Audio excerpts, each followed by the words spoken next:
of America, and to the republic for which it stands, one nation, under God, indivisible, with liberty and justice for all.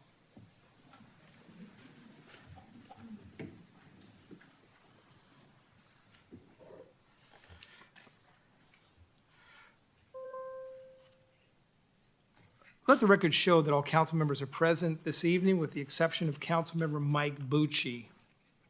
Before we begin the meeting, I'd like to announce that item F2, the capital improvement plan, will not be considered at this meeting. The item will be rescheduled for June the 13th.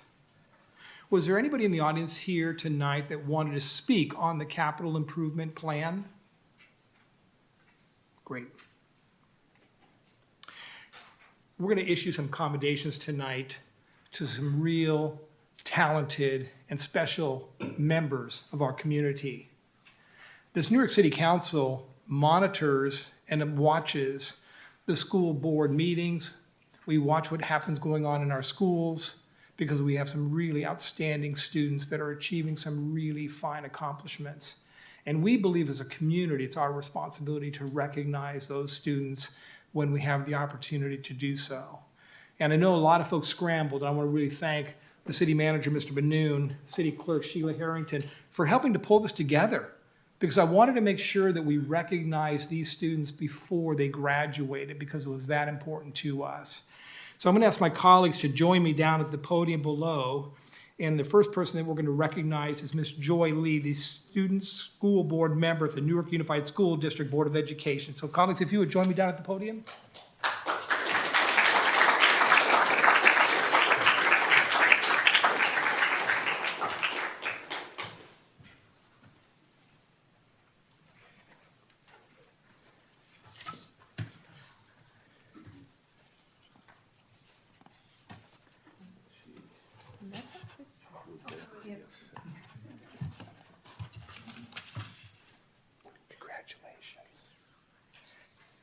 It is my honor and our honor as a council to recognize Joy Lee, who is a junior at Newark Memorial High School, whereas Joy Lee is the outreach coordinator for the Interact Club, the high school division of Rotary International, the president of the Environmental Club, the president and founder of the Korean Club, and an executive member of the Associated Student Body.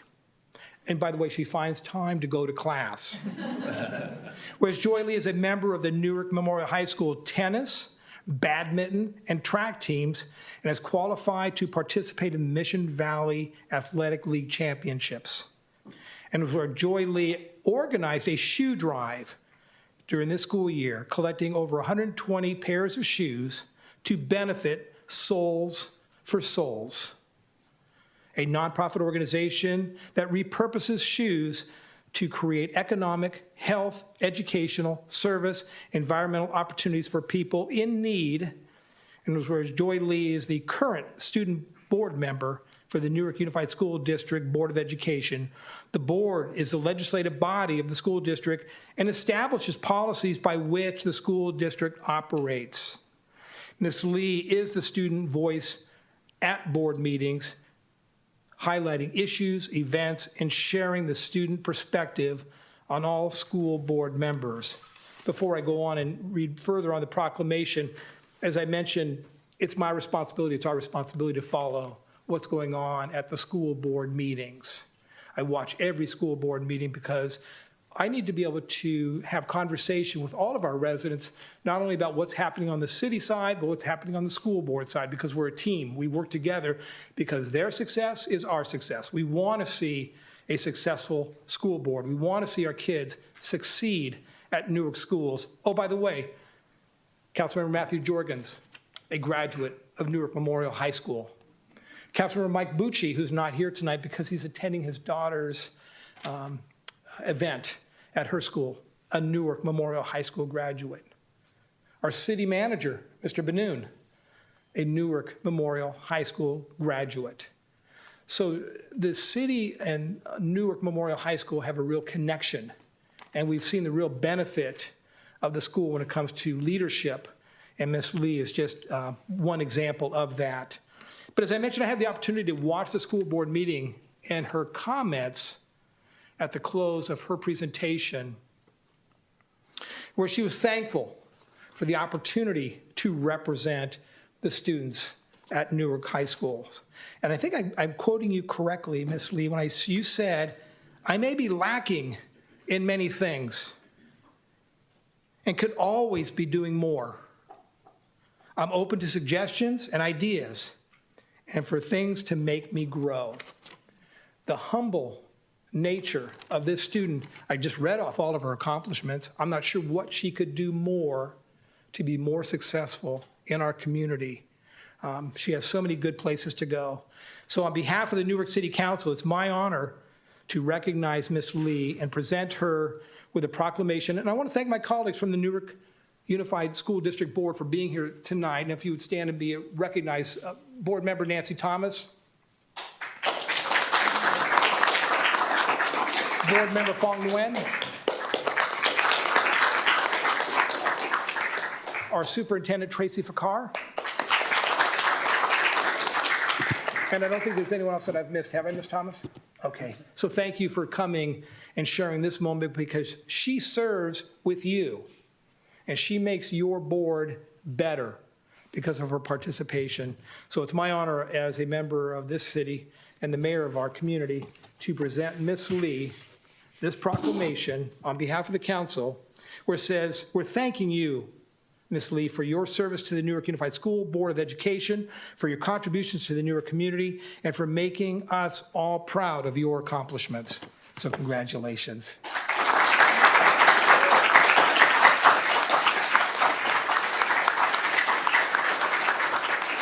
I'm going to invite Ms. Lee's parents to come on up. Maybe we can get a photograph. I never know. Should we get in front of the podium or behind the podium? Okay. Mr. City Manager, why don't you join us? Okay. Okay, awesome. You stand next to your daughter. Thank you so much. Thank you. You stand next to her. Thank you. You know, maybe in front of the podium. Okay. Really spotlighting that. But our podium's so beautiful. Yay, joy!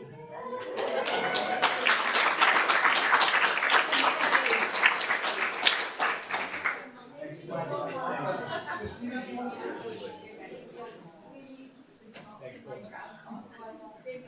thought you were the one.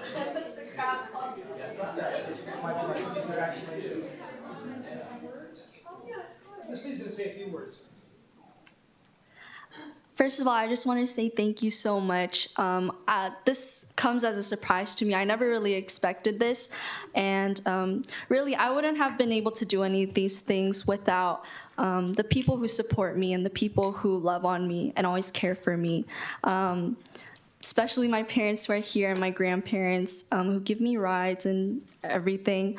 But also my friends who make me laugh and support me through every step of the way. And then also my fellow board members who whenever I have questions, I can come to them and they answer them. And all of my teachers who constantly push me to grow and constantly allow me to ask them questions.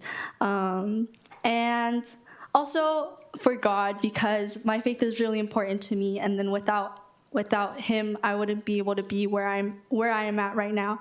So really, thank you so much, everybody. I wouldn't be standing here if it wasn't for everybody. Thank you.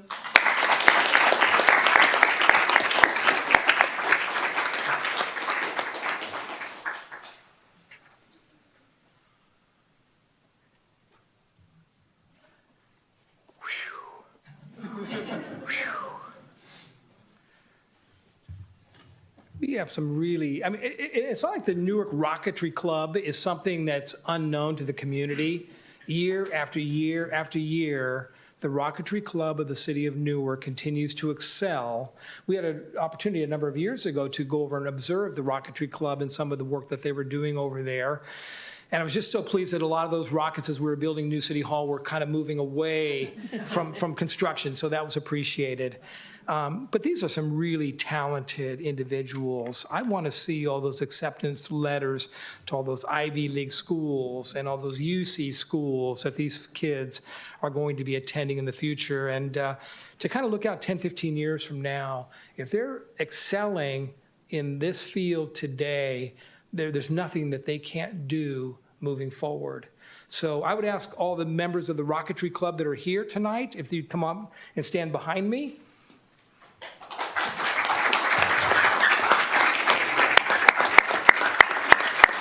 And we can go all the way around.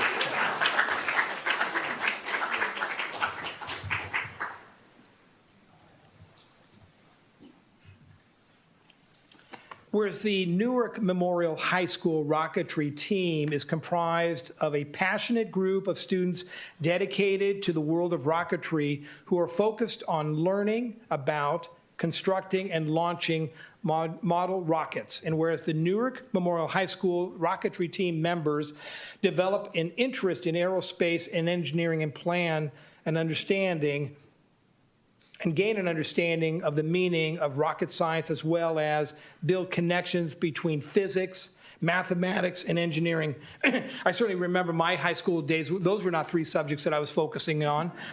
Whereas the goal of the Newark Memorial High School rocketry team is to compete in the American Rocketry Challenge. Whereas the Newark Memorial High School rocketry team has proudly represented the city of Newark this school year in the NASA Student Launch Initiative, SLI, in Huntsville, Alabama, and the American Rocketry Challenge, TARC, in Washington, D.C. We're so talented in this rocketry, we take it on the road to show other schools how it's done as we compete. Now, therefore, I, Michael Hannon, the mayor of the Newark City, on behalf of my Newark City Council, want to recognize two different groups. First, I'm going to recognize the NASA Student Launch Initiative, and I'll ask Sebastian if he'd be kind enough to come up and read off their names, and then we're going to recognize the American Rocketry Challenge, and we'll recognize those folks as well. So Sebastian, here you go. Thank you.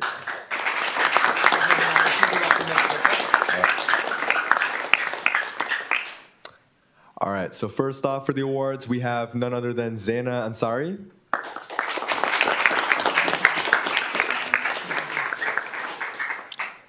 Next, we have Yu Shu Xie.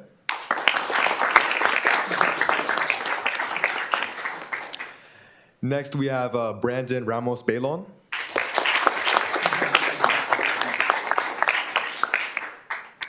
And then we have here Justin Cabrales.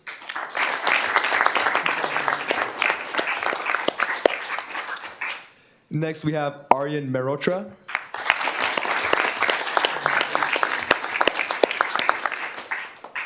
Sahil Shah.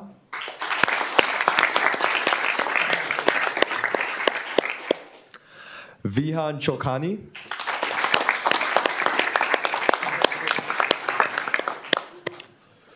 Alexander Noop.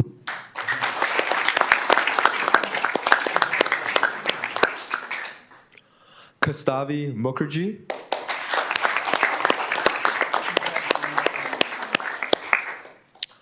Corbin Lang.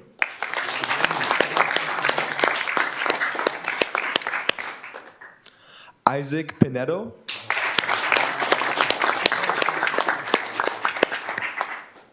Hoyun Wu.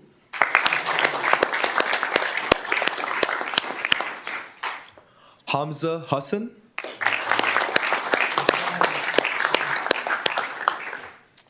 And none other than myself, Sebastian Laguno.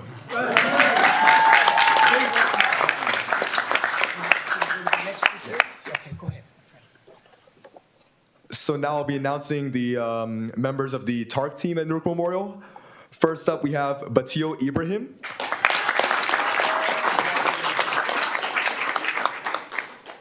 Ahmed Herzala.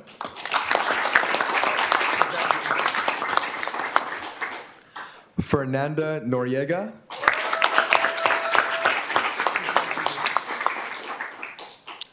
And lastly, Pranav Shanma.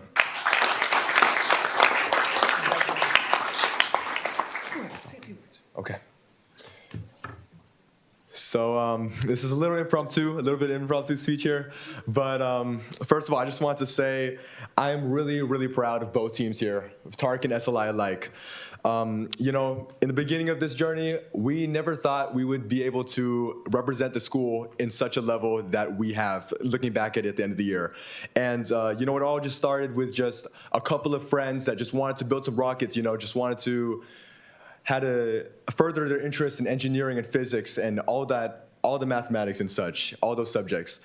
And so to see what we have become, to grow from just a small group to this large group that you see standing in front of you today, to find people that are just so passionate about rocketry and aerospace and stuff, it's really just a blessing to me. And I'm so glad that I was able to have, you know, this team of people behind me to stay with me throughout as we competed against all these high schools and colleges and everything. And so I'm just really glad that I was able to have the support of them as the leader of the team. And I'm just very glad that we were all able to come through and represent Newark, the Newark community, the way that we wanted to do.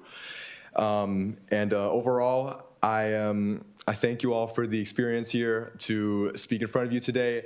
And I'm glad that we were able to represent Newark Memorial community in the way that we wanted to in the end. Thank you very much.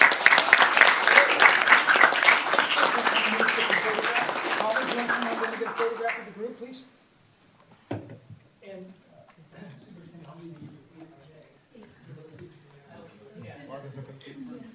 my only closing comment was, for someone that was not prepared, Sebastian did an outstanding job on that presentation. Thank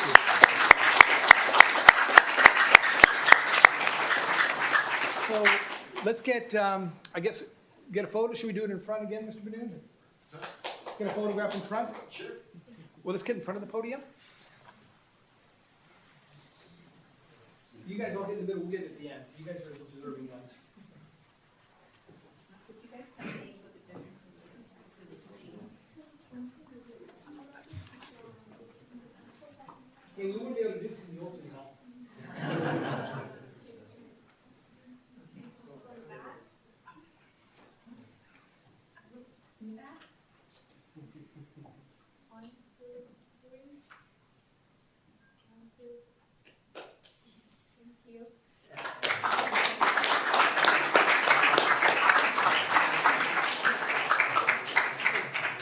Let's make sure we hear it for the parents that supported their students.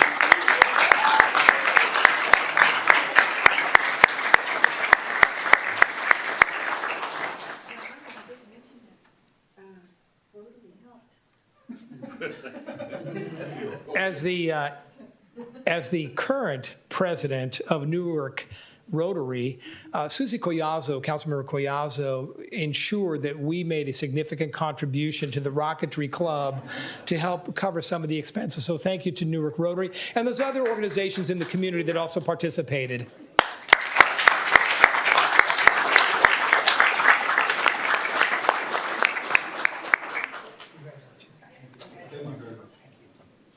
Do it again next year.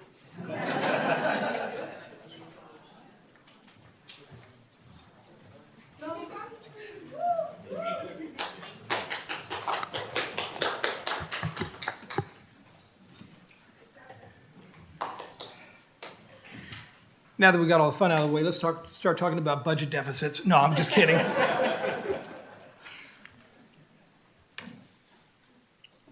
You know, there's so many things to be proud of when you're a mayor or a city council member in this community, and this is just one of those examples. You know, when you see students at your local high school work so hard to achieve so much, recognizing, you know, the stress that's associated with those challenges, but as you can clearly see, they were up for the challenge, succeeded in their endeavors, and again, as I mentioned, the world is out there waiting for them and all the things that they're going to be able to accomplish in their futures. So thank you, and I certainly won't ask you to stay for our council meeting, so if you'd like to go ahead and head out, you're more than happy to do so. We won't be offended. Thank you. Let's hear it for one more time.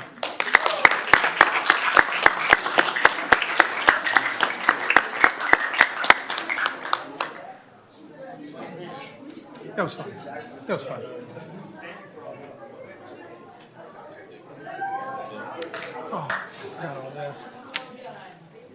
Oh, well. Is that part of it? Yeah, she wrote that for me. Sorry.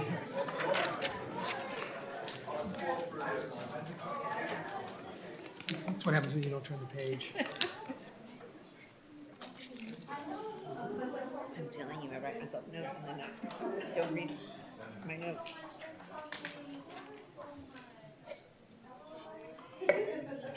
It's a little empty now.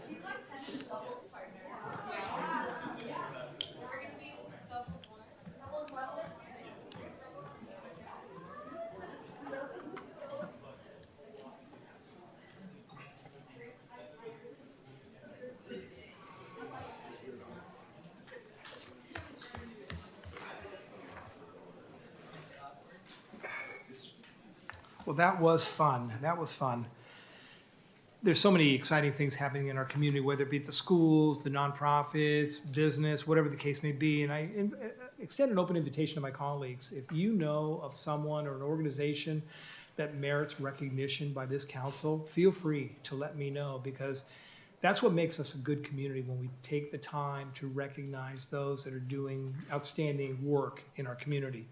So feel free to let me know if there's someone you would like to recognize, and we'll certainly make that happen. The next item on the agenda is the consent calendar. The consent calendar consists of items D1 through D6. Did we do public comment already? I did not. Don't shake your head at me, Madam Clerk. There it is, public comment. The next item is public comment. Is there any item that anyone would like to speak to that's not on the agenda this evening? Yes, sir. I'm sorry. You thought I was going to pass you up, didn't you? You looked at Susie Collazo and said, you know, I knew he was going to do it. Well, Go ahead, my friend. Welcome. thank you. I've seen many meetings over YouTube and Zoom, but I'm glad I attended this one in person. It was such an honor to see all the wonderful kids and the great. I'm glad that you guys are appreciating the talent. And as a physicist myself, as it gives me so much joy that there are people interested in building rockets. Yes. I had a comment and two questions. The first comment was to a thank you for Dan and Mr. Soren. So I have been, you guys probably have heard me over Zoom or something. I've been the one who have been asking for trees on Newark Boulevard and getting the water tanker. And I think for the last 1 year, I've been talking to Mr. Soren and Dan, and they have been very helpful. So I think it was going to be an agenda today, but I think it has been shifted to, I think, the next month's meeting. So I think they probably are not around, but if they were, I just definitely wanted to say, if they see this meeting, that thank you very much for being with, supportive. And the question that I had was related to that, which is now that we will have the water tanker on the agenda soon, and hopefully gets passed. The next phase of what the water tanker was that we can have trees such that we were not able to plant trees because there was no way we could bring water to them. And so what would be a systematic way of going forward and bringing this how can we as citizens help out in planning for where should the trees be planted, how to acquire them, which ones to acquire them. So that would be something that we would love to contribute. And the second question was just, for the last 1 year, I've been talking to the staff a lot, and I wanted to know if there were any other mediums of communication where me and fellow citizens from the city can also raise this issue, which is more than just this public comments. If there is a way for us to make our voices heard better and also help out, as in if it comes down to it, I'm more than happy to water some plants myself till we get the truck. But that's what I wanted to say. Thank you. Great. I'm sorry, I didn't catch your first name. Milind. Milind, thank you. I love when residents are willing to participate because that's what makes us a great community. Mr. Benoot, I don't know if you have any quick comments on any of the suggestions or ideas that Milind had raised? Yes, staff would be more than happy to talk to you after this meeting. The Public Works Director, Mr. Soren Fajot, is actually sitting right there in the first row, and our Maintenance Superintendent is sitting right there in the second row. There are upcoming opportunities for members of the public to engage with the city, and actually we'll be talking about that in about 10, 15 minutes or so. Okay. So thank you for your comments. Thank you. Appreciate it. Mr. Soren wanted a face who has been emailing you all this time. Thank you. Is there any other member of the public that would like to speak on an item that's not currently on the agenda? Okay. Thank you for that reminder. Consent calendar next. As mentioned, the consent calendars, items D1 through D6, are there any items that staff would like pulled from the consent calendar, Mr. Benoon? Yes, Your Honor. Item D5. Okay. Colleagues, are there any items that you would like pulled from the consent calendar? Members of the public, are there any items that you would like pulled from the consent calendar? Okay, thank you. The consent calendar then will consist of the following. 1 is the approval of audited demands. 2, the approval of the May 9th, 2024 minutes. 3, adopt a resolution approving a consultant services agreement with Community Planning Collaborative for Housing Program Management Consulting Services. 4, adopt a resolution approving the First Amendment to the software as a service agreement with Xero Holdings LLC and amending the 2022-2024 biennial budget and capital improvement plan for 2024. And 6, adopt a resolution 1 to amend the employee classification plan to delete and add multiple class specifications. 2, amend the compensation and benefit plan for management, supervisory, and professional employee groups to add multiple class specifications and to add salary steps ranges for each new classification. And 3, to amend the city's salary schedule in conformance with California Code of Regulations Title II, Section 570.5.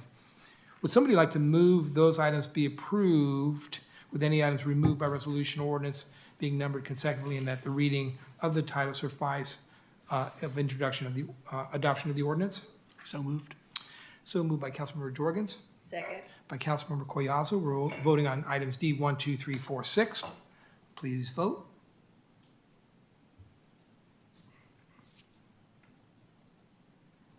And that carries unanimously with 4 ayes and Councilmember Bucci not able to be here this evening. Mr. Benoon, D5. Yes, good evening, Your Honor, and members of the council. Item D5 is a recommendation from staff for authorization to sign an agreement with the Alameda County Water District. This is related to improvements in Old Town, the Old Town Streetscape project. Due to 2 council members due to their need to recuse themselves, that would only leave 2 council members present. And per the city's municipal code, you do need 3 council members in order to take any action. As a result of Mr. Bucci's absence this evening, we don't have a quorum to take action on that item. So staff will recommend that you take this off the agenda, and then staff will place this on a future city council meeting agenda. Thank you, Mr. Benoon. Any questions from the public on this item? Colleagues, any questions? If not, I'll look for a motion to defer this to the next council meeting. Oh, no need to? Okay. Oh, there, I'm trying to be efficient. Notice that? Well, we have to recuse ourselves, so we can't even vote on it. You're paying attention. The next item are our public hearings. The first item is a hearing to consider property owners' objections to the 2024 weed abatement program and instruction to the superintendent of streets to abate the public nuisances. Staff report, Mr. Benoon? Yes, good evening, Your Honor, and members of the council. Item E1 is a public hearing to consider property owners' objections with respect to the 2024 weed abatement program. If the council may recall, earlier this year, the council initiated this year's weed abatement hearing and set the public hearing for this evening. Notices have been mailed to 121 affected property owners, giving them a 1-month-long period to advise the city if they intend to abate the weeds themselves or object to the city's abatement. Property owners who want to abate their own weeds must do so before the city's contract work begins, which is slated to occur next month. Any abatement action taken would result in an obligation of the property owner to pay the city's direct costs associated with the abatement, as well as a 20% administrative fee. Tonight, the council should open the public hearing, consider any objections that are raised by the public, and then after the closing of the public hearing, direct staff to abate the public nuisances. And at this point, we do not have any objections received. So that Thank you, concludes Mr. my Benoon. staff report. Thank you very much. The public hearing is now open to consider property owners' objections to the 2024 weed abatement program and instruction to the superintendent of streets to abate the public nuisances. Is there anyone in the audience who would like to speak to this item? Public hearing is now closed. Council, comments? If not, can I get a motion? Is there a motion to act upon any objections by property owners to the 2024 street abatement program and instruct the superintendent to go ahead and abate those nuisances? Can I get a motion? by Vice Mayor Freitas, Second. by Councilmember Collazo. Please vote.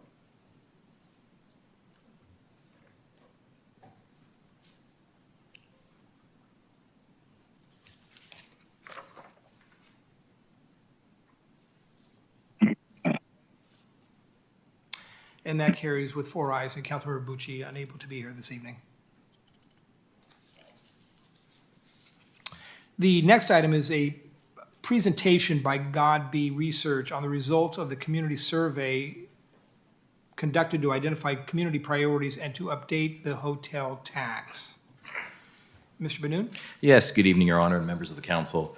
If the council may recall, the City Council held a meeting on February 22nd. At that meeting, it directed staff to retain an independent third party to commission a community survey to identify community priorities and city service needs. The city retained the services of Godby Research to perform the community survey. Tonight, Mr. Godby will provide a presentation summarizing the findings of the community survey, as well as the community's reaction for a potential locally controlled funding measure that would update the transient occupancy tax, otherwise known as the hotel tax. The polling was conducted at the end of March and in a scientific manner. We'd like to take this opportunity to thank the hundreds of residents who did participate in the community survey. We look forward to using this feedback to help guide the city's priorities. For those who did not have a chance to participate in the survey, such as the gentleman who's, I believe, just walked right out, we will go ahead and be launching a Join the Conversation campaign on our website, as well as engaging on social media. This will be a community-wide engagement effort to really expand the conversation and make sure we hear from everybody who wants to voice their priorities to us. This will give an opportunity for everyone here in Newark, including those who were not identified in the survey, to provide their input on our community interests and funding priorities.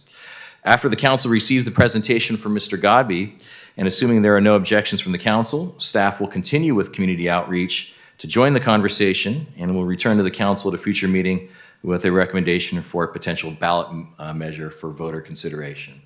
Tonight, Mr. Godby is appearing via Zoom, and with that in mind, I'll pass it over to Mr. Godby. You have the floor, sir.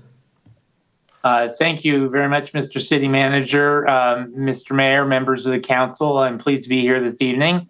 Let me switch to share my screen. You should all be able to see the presentation now. It looks like I can see it behind you, so I think we're ready to go. The first slide is just a brief overview of the methodology of the survey. This was an online and phone survey. Online meaning email and text invitations to an online survey, which they could take on any device they choose. Phone meaning landline. Yes, there's still some people that have those, but also a large portion via cell phone. The universe was likely November 2024 voters within the city of Newark. As the city manager indicated, we were in the field in late March. The average survey was 22 minutes long on the phone, which is still our metric for judging the length of a survey. The sample size was 355, which gives us the margin of error of 5.16 plus or minus. Moving to the first section of the survey, this was what we call a climate section. It's obviously not about weather, but it's about how the city is doing in general. And the first question was a provision of services. We've asked this in several of the previous surveys that we've done for the city. And if you add the very and somewhat favorables together, you'll see that 58% of the folks in this survey had a positive view, 28% in round numbers had an unfavorable view. That's a positive to negative ratio of 2.09 to 1. If we look back to previous surveys, one at the very beginning of the COVID pandemic, we were at 65 versus 16. And then even earlier in 2016, we were at 75-14. That's a pattern we have seen virtually everywhere, and we attribute it mostly to the impacts of the pandemic. The next question is one that is always a little bit lower than the service question, and this is favorable, unfavorable on the city's management of public funds. Again, adding the very and somewhats together, you see we're at 47% favorable versus 36% unfavorable. It's a 1.3 to 1 positive to negative ratio. Again, looking back to the beginning of the pandemic, and then before that, we were at 52-29, and earlier 58-22. Same pattern exists here that I mentioned earlier, and we've seen repeatedly in city after city. The next question switches gears and looks at the transient occupancy measure that we are talking about in this particular survey. You see the wording of the measure on the right-hand side of the slide. This meets all of the statewide requirements for this kind of measure and was vetted by your city attorney. It includes a tax rate, in this case increasing from 10 to 14%, paid by hotel and lodging guests only. It has a term which is consistent with the current measure, which is until ended by voters. It provides about $2.5 million more annually to the city, and it would include citizens' oversight. The remainder of the item of the words within the 75-word limit on this kind of ballot question are ours to choose, and you can see the bullets that we estimated would be the most likely to be supported by the voters. The way we determine feasibility is then we add the definitely yes and probably yes together, and if we exceed the threshold necessary and have a cushion, which we do, this measure requires a simple majority, and you can see we're at almost 64%. So even with the margin of error in the survey, we have a cushion over that simple majority threshold. So that's certainly a good place to start for this kind of measure. The next set of questions no longer is constrained by the 75-word limit. So this is a longer list of all the things that we might spend the money from this particular measure on. They were presented to the respondents in a random order, but the order you see here is based on a ranking that we created after we did the interviewing. And we did that by assigning numeric values to the response categories. So a much more likely got a 2, a somewhat more likely got a 1, a somewhat less likely a -1, and a much less likely a -2. That creates what we call an intensity score. And you see those associated with the bars in the chart. And basically, it takes into account all of the response categories at the same time. And it's sensitive to, is there a stronger, much more likely than a somewhat, or the reverse. But while it's a really hyper accurate way of ranking these items, it's also a bit abstract. So we also do add the much more likely and somewhat more likely together. And you see that reflected in the percentages in blue on the far right-hand side of the chart, as well as the range from high to low for any given part of the chart. As you can see at the top of the list in what we call tier 1, which is statistical grouping by itself, right, it is statistically higher than the next group, is repair potholes in city streets, and that's 85%, at least somewhat more likely to support the measure. As we move into tier 2, it is statistically lower, but still quite high. Maintaining neighborhood police patrols is at 74%. Maintain 911 emergency medical response and fire protection services is at virtually the same level. Just slightly, but not dramatically lower, is upgrade fire stations to ensure rapid emergency response times. Then upgrade fire stations to accommodate modern firefighting equipment and life-saving equipment. Improve the emergency dispatch center for rapid police, fire, and emergency medical response. Enhance parks. Maintain sports fields and play structures. Maintain park and recreation programs, and ensure fire station structural integrity and rapid response during earthquakes, floods, and natural disasters. All of those items in tier 2 are basically in the low 70s. The lowest one is really 70% in round numbers, up to 74%. So those are all well above the simple majority threshold necessary for this measure to be successful and our voters' top priorities. The next slide continues that same tier 2 analysis, and you see maintain recreation programs and use sports, provide a new facility for after-school teen programs, maintain fire protection services, and maintain storm drains, reaching down into the mid-60s and still well above the 50% threshold. The third tier is similarly positive, and you see a variety of items there. And now we're into the low 60s, though, again, still positive, but starting to get closer to that 50% threshold. By the time we get into tier 4, we're in the mid to high 50s, and with a 5% margin of error, we could be right at that simple majority threshold. Not that these items aren't important, however, they're just not as high a priority for the voters.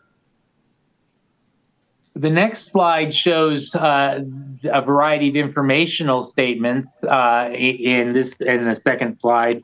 The methodology is largely the same here as what we just talked about, although the scale is slightly different. So what that means is you can't compare a 1.4 with the previous intensity scores, but you can compare the percentages that we show on the far right-hand side of the slide that are much more likely and somewhat more likely added together. So at the top of this list, you see the measure will help repair potholes and maintain streets on more than 105 miles of Newark City streets, a variation on what we saw in the previous question set. None of the money raised by the measure would be used for administrator salaries. That's an accountability provision that is always popular with voters. For victims of heart attacks, strokes, and accidents, seconds can be the difference between life and death. This measure helps ensure a rapid response is important. The measure will give Newark control over local funds, and what's beyond the ellipses there is cannot be taken by the state. The measure will continue high standards in Newark for fiscal accountability and transparency. And the measure will ensure the visitors to Newark pay their fair share. Obviously, they're the ones that would be paying a hotel assessment or hotel fee. And then the measure will ensure rapid response times are maintained for fire and emergency services. All of those range from the low 70s to the low 80s. And again, statistically, they're tied, but there are certainly numeric differences, and that's important. The items at the top of the list are more important than the bottom. This was a long set of questions, and so tier 1 is continued on the next slide. Measure includes independent financial audits and yearly reports to the community to ensure the funds are spent responsibly. That kind of accountability is, again, always important. The tier 2 is very high as well. It's in the 70s. And again, you see kind of the reason that we don't use the percentages to rank them, because the intensity scores are different and a better ranking. So sometimes they look a little confusing. But you have things like the measure will ensure safe neighborhoods and protect healthy property values in Newark. The measure is not a property tax, so homeowners don't shoulder the cost. The measure will maintain fire protection throughout Newark and better protect lives and property. Park and rec usage has been increasing. This measure helps keep parks clean and safe. The measure is needed to maintain current levels of public safety, and including 911, emergency medical, and fire response times. Newark fire stations are between 43 and 60 years old and need upgrade. Again, all of those in the low 70s. So this list continues into the second tier and down into the 60s. I won't read all of these in deference to the council's time. And by the time we get to the bottom of the list, you see we are into the 50s, certainly above the simple majority threshold, but not as much as what we saw on the previous slide.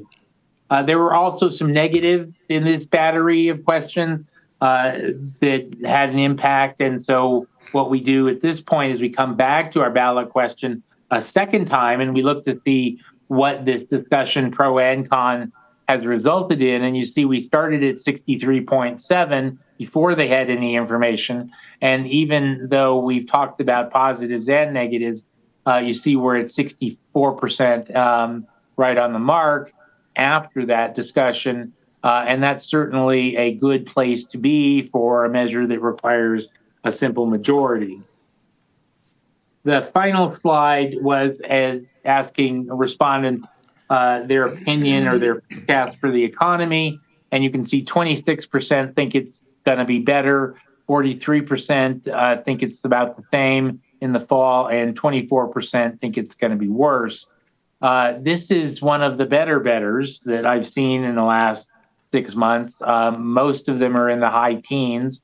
So people are a little bit more optimistic in Newark, but this doesn't compare. Well, we don't have the data in Newark. We have asked this question pre-pandemic, and we just haven't reached that level anywhere yet. So people are feeling a little better in Newark about the future than some of my other clients, but it's still not where we'd like it to be. So that's the presentation for this evening. I'm happy to go back to any specific slides or answer any questions that you may have. Thank you, Mr. Godby. I'm going to ask the public if there's any comments that they would like to make on the presentation. Questions? Colleagues, questions, comments? Thank you for the excellent report. The only question I would have, Mr. Godby, is on the do not know. Based on your experience, do we have an idea how those may break when it comes to actually voting? Yeah, I think that there's a couple answers to that. One, as long as the numbers from the uninformed or first test to the second go down, that means that they probably break proportionally. So we're 60, almost 30. So they would break about in that same proportion if they were to vote. Some of them do drop off and don't vote, and that's certainly not uncommon. What we look for is when the first test is lower and the second test, the don't knows, are higher. That sort of suggests that there are people that are would vote no, who are kind of hiding their opinions in the don't know category. That's not going on here, so I'm not concerned about that. I think that the first explanation is more likely that they would vote proportionally or they would drop off. Thank you. And Mr. Benoon, you think that similar to Measure GG, we'll have a citizen oversight committee observing how these funds are being expended? Did I hear that? I thought there was reference to a citizen advisory committee. No, yes? We will include that in the recommendation I mean, was that when part we of come what you back. I don't recall if that was an item I that thought I was heard that. pulled. As far as the contemplation of any draft ordinance, we haven't had the opportunity to do Okay. that. And I haven't had the opportunity to speak with Ms. Lee on that. Okay, and I'm not suggesting that we do that. I thought I heard Nope. that. We'd be happy to look into that. Okay.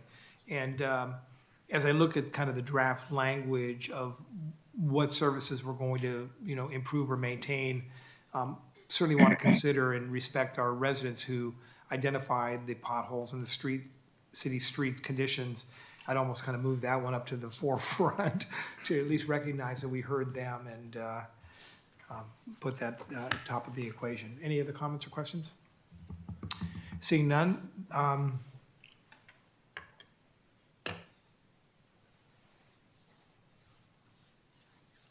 So city manager, you're seeking council recommendation on whether or not to proceed with a ballot measure? Yes, if, assuming there are no objections from the council, we would be happy to continue with the conversation with our community and post more information on the city's webpage, as well as engage in social media outreach to help get a better understanding of what the community's priorities are. And assuming we continue with that positive reaction from the community, we would return to the council at a future council meeting with a proposed text of a proposed ordinance, the recommended ballot question, and further logistical issues that we would need to coordinate at that time. I apologize for misspeaking earlier. The clear as day in the ballot question, there is a reference to independent citizen oversight. So I would assume we would continue to do what we do with our existing tax measure and have that. So that would most likely be a part of the recommended ordinance that we would And take. you don't need any specific direction from council? That's correct. I just can't imagine there'd be any objections to further exploration of this issue, but if there are none, we'd be happy to do that. Question. Yes, Councilmember Cuellar. So by when does it come back to council so that we know if it's going to go on the ballot or not? We'd be happy to return at a council meeting in July. That would give us sufficient time to coordinate with the registrar if that is the council's desire. We'd be happy to do it at that time. Thank you. And hopefully, as we continuing our communication to our residents, continually remind them that this is a tax that is not going to impact them personally. It's going to be a tax that folks visiting our city will pay.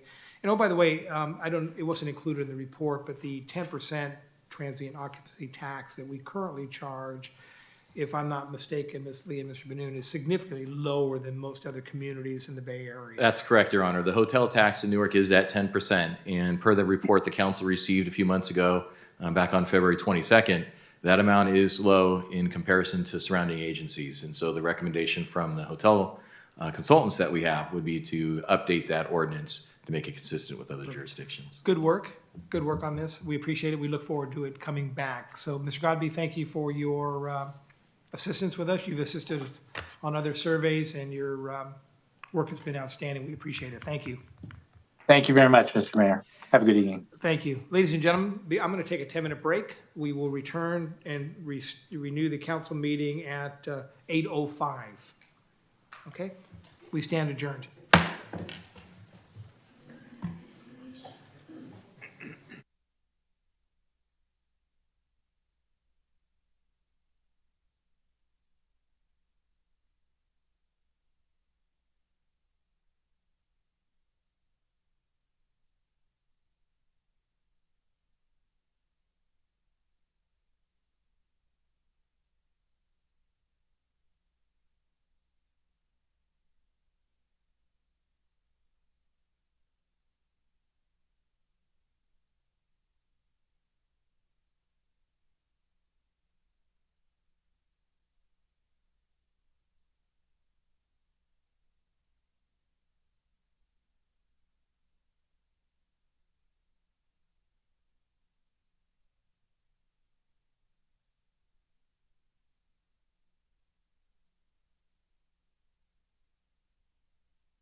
Are you ready, Matt?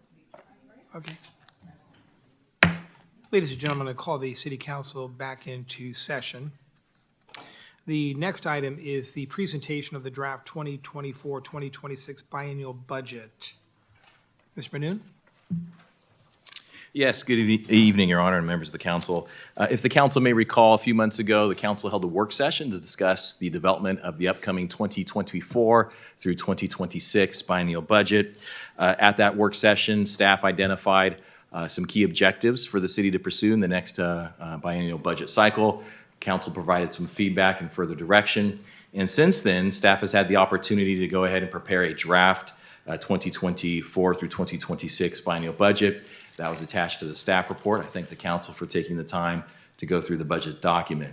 As far as tonight's presentation, Finance Director Lee will walk us through some updated economic and financial trends. We will then discuss some additions to the budget that go off the existing, we use the existing fiscal year 2024 as the baseline. So we will present to the council and to the public which line items we are suggesting that we increase, and we'll give a brief explanation as to why. And then we will walk through the budget document itself and solicit feedback and comment from the council. With that in mind, I'm going to pass it over to our Finance Director, Ms. Lee, and she will begin the presentation this evening. Ms. Lee? Great. Okay, thank you, City Manager Benoon. Good evening, Honorable Mayor, City Council members. I'm Kristen Lee, Finance Director. And if I may just take a quick moment, I'd like to thank the finance team. I'd like to thank them for their hard work and holding down the fort, especially during this time of the year. Special acknowledgments to our Deputy Finance Director, Ms. Gloria Del Rosario, who's currently sitting next to me. Tonight we also have our Senior Accountant, Ms. Michelle Villanueva, and our Accountant, Mr. Ivan Kwan. I'd like to thank them for many late nights in helping us compile this documentation. And of course, thank you to our city manager for his leadership, our assistant city manager, unfortunately she's not here tonight, the entire executive team for your collaboration efforts. It was a lot of work and a lot of collaboration to bring us to tonight, and we are proud to be able to present a balanced budget to you tonight. So we'll continue with City Manager already covered the agenda, so we can go ahead and just skip through this. Okay, this is the budget overview. At the work session on March 14th, City Manager Benoon had mentioned that we provided a comprehensive report and worked in the details of the issues that were impacting our budgets. We had provided various revenue trends and projections. And tonight, what we'll be focusing on is providing an update to the trends that we provided back in March. So the city has largely recovered from the economic impacts of the pandemic, and almost all of our main revenue sources have surpassed or are close to reaching our pre-pandemic levels, except for our TOT and our franchise fees. And regarding our personnel expenditures, in the current proposed budget, there are 3 new positions that have been added, and we also increased the vacancy factor from 7% to 12%, and this is to better align our expenditures with the current conditions. Our non-personnel expenditures, we've continued with the existing service levels, and we've been gradually and incrementally increasing some of the services due to a combination, some of the costs due to a combination of inflation, contractual obligations, as well as additional program needs.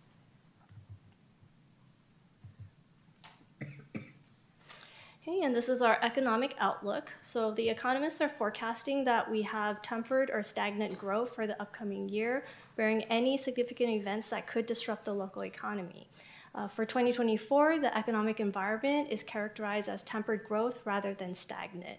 And our growth rates are positive but slow. And we're also continuing to deal with plateauing inflation, which remains stubbornly above the Federal Reserve's target rate of 2%. This continues to increase the cost of service delivery, as well as our cost to our capital projects. Additionally, the tight labor market is driving up personnel costs, including pension costs. We are also facing high interest rates, and we still have pockets of supply chain disruptions. And of course, the geopolitical tensions, all of that is still currently contributing to the environment of the economic uncertainty.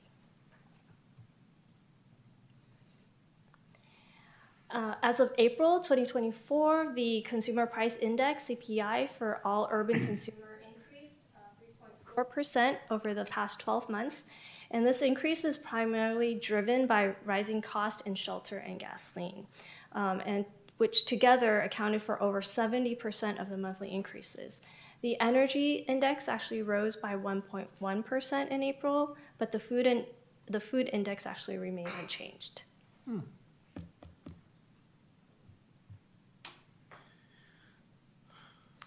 And as we look forward, you'll see our proposed 2024-2026 biennial budget reflects a cautious optimism, ensuring that our financial stability while addressing the City Council's priorities, community needs, and organization resilience, and balancing fiscal stability and risk. We remain vigilant, and we're currently continue to adapt with our efficient management strategies dealing with the rising cost, and we're trying to maintain our commitment in delivering our high quality services to our community.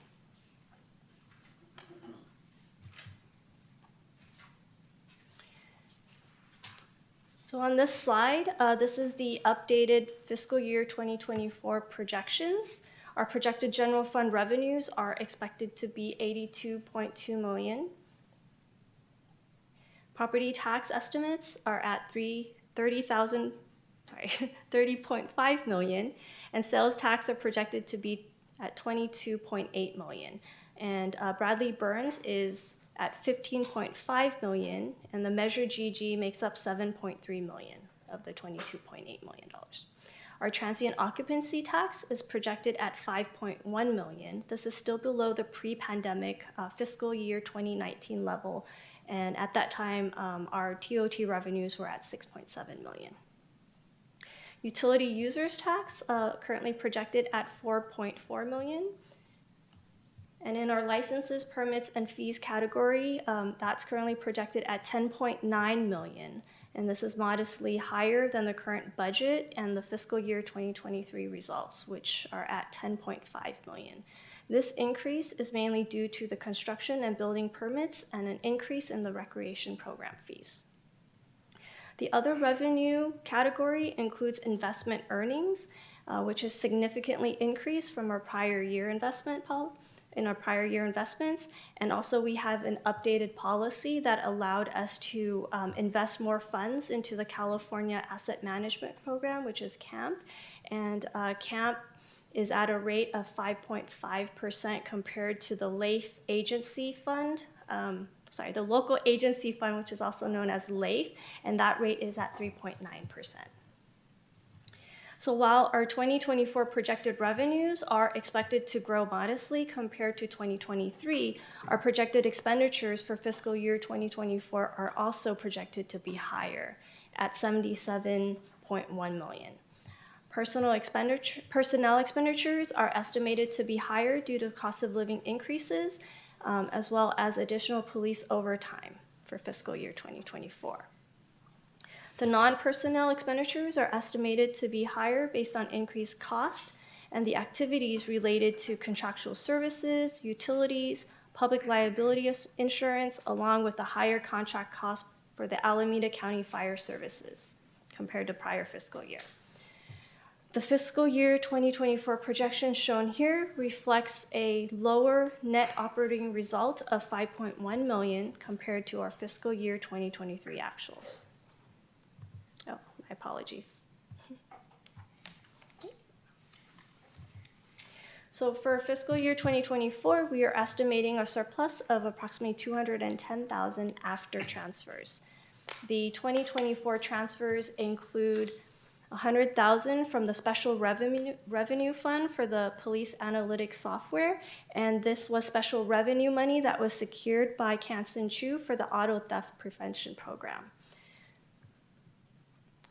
and also the $12 million from our pension reserve to help fund the Section 115 trust, a $2.5 million designated Measure GG revenue, and this is what we refer to as the Measure GG excess.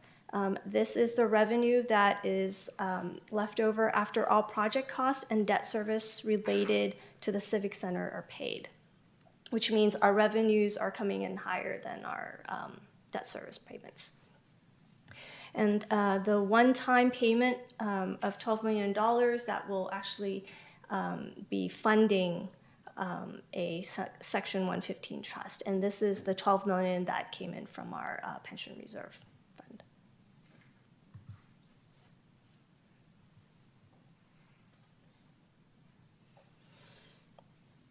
Okay, so at the end of fiscal year 2023, the city's general fund reserves totaled $40.7 million, and the unassigned fund balance is $4.2 million. As of the close of 2023, the city was able to maintain its emergency and fiscal uncertainty reserves of $11.4 million and $10.7 million, respectively. This is a combined percentage of 33.7, which you can see it is above the 30% minimum target according to our required by our policy. And in regards to our unallocated fund balance, this is a calculation that we would calculate after the audited financials, and with our most recent audited fiscal year, which is 2023, we would do an average of the most recent 3 years, and whatever that amount is, we would set that amount aside for cash flow purposes. And once we set that aside, the true unallocated fund balance, which you see here at that 4.2, can be used for other city council priorities. Okay. Oh, sorry, I missed the whole. So the pension and OPEB reserve, we currently are at $12.4 million, and the salary savings is the main vehicle for the funding this reserve. And we anticipate drawing down $12 million of this reserve before the fiscal year to proactively address the city's pension obligation. In the equipment replacement reserve, we currently have $6.2 million, and annual contributions from the general fund supports this reserve. We anticipate dipping into this reserve to pay for some deferred equipment purchases in the future. In addition to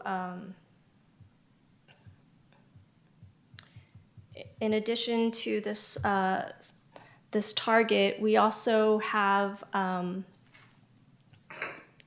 estimated projection for our general fund reserves ending June 30th of 2024. And this slide shows the reduction of the pension and OPEB reserve fund after establishing the Section 115 trust. And again, the amount of fiscal year 2024 salary savings to increase this reserve will be determined during our year-end closing process. Also, at the end of fiscal year 2024, it is projected that our unallocated fund balance will grow by the fiscal year 2024 surplus of $210,000. So our unallocated fund balance will be reaching $4.4 million. And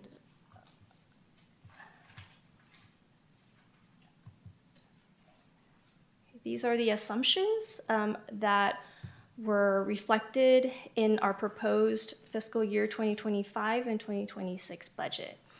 The city revenue is budgeted to increase the next fiscal year, with property tax being not only the largest source of revenue, but also reflecting where we have the largest growth. Our growth rate, our assumption for property tax assumes a 4.8% growth rate, and this is based on continued housing development and increased valuations. So we anticipate that sales tax and Measure GG will continue to grow at an average of 3.1% each over the next 2 fiscal years. And this forecast is reflecting various factors that would increase these revenues. But overall, it's still indicating that there's a positive outlook for Newark sales tax.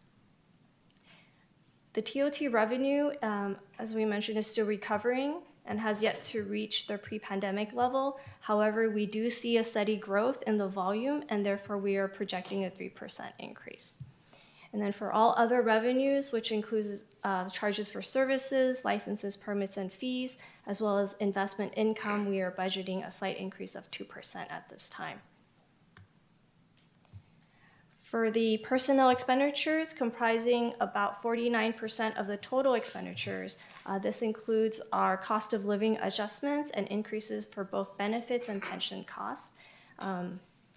These are also offset partially with a 12% vacancy rate savings, which again was increased from 7% to reflect the current staffing levels. Current labor agreements will expire at the end of fiscal year 2025, and any updates of the cost of living adjustment assumptions used in this budget will be later amended as needed after the adoption of the budget. We will also prioritize the funding of pension and other post-employment benefits and long-term liabilities. As such, we will carefully review actual vacancy savings to determine the level of additional transfers which can be made to the pension and OPEB reserve. So for fiscal year 2025, our non-personnel was an average 8% increase over fiscal year 2024, and for fiscal year 2026, it was an average increase of 3%. So fiscal year 2025 was higher, mainly it accounts for increased cost and departmental program needs, which are not included in 2026. Okay, so this slide shows the proposed budgets for fiscal year 2025 and 2026. Our projected revenues for fiscal year 2025 is at $84.2 million, for fiscal year 2026 at $86.8. Projected revenues for fiscal year 2025 is at $81.8, and for fiscal year 2026 is at $83.6. So the net results before transfers for fiscal year 2025 and 2026 are $2.4 million and $3.2 million respectively. So while the city's fiscal condition remains stable and has shown growth in the recent years, inflationary pressures are still increasing our cost for us to provide our services. We are experiencing significant cost increases in utilities, contractual work, consulting fees, public liability insurance, and as well as the Alameda County Fire contracts. They had new MOUs.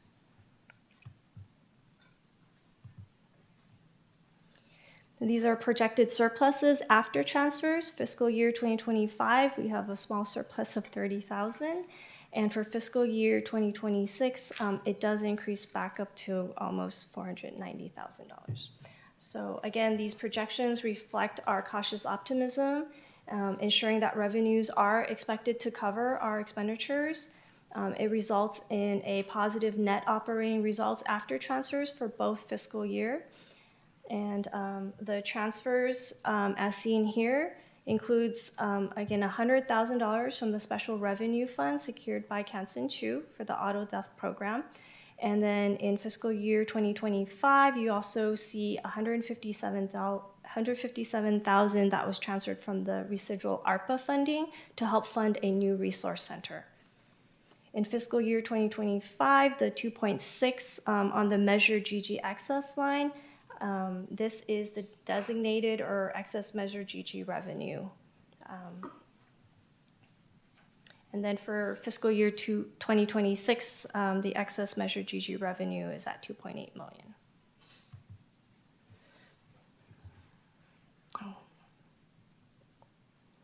Okay, so reflected here on the pie chart are the general fund revenue sources. Property tax and sales tax are the largest slices of the pie. Property tax is the general fund's largest revenue source, estimated at $33 million, and is at 39% of all the revenue sources. Sales tax, constituting the general fund's second largest revenue source, is projected to be $15.9 million and is 19% of total revenues. Measure GG, the half-cent sales tax, is projected to be 7.4 and is 9% of total revenues. The transient occupancy tax revenues are projected to be approximately 5.2 million, and this is 6% of our total revenues. The UUT, this is the tax that is imposed on the use of cable, electric, and gas, currently at a rate of 3.25%. In November of 2020, our Newark voters approved Measure PP and thus extended our city's UUT at the current rate of 3.25 for 9 years. The UUT generates about 5% of our general fund revenues, and for 2025, we are projecting to receive approximately $4.5 million. The licenses, permits, and fees category is projected to be at 11 million, and this is currently 13% of our total revenues. This category, again, includes franchise fees, recreation program fees, animal license, construction permits, encroachment permits, and building permits. The other category includes property transfer tax, business license tax, fines and forfeitures, intergovernmental revenues, and investment income. And this category is currently 9% of our total revenues. This is the pie that's for fiscal year 2025, and this shows our expenditure categories. Personnel expenditures is the largest category at 49%, half of our budget. And this consists of personnel expenditures, including salaries, benefits, and pension. And this 49% is consistent with other municipalities. Non-personnel expenditures include materials, supplies, and services, which covers about 28% of our budget.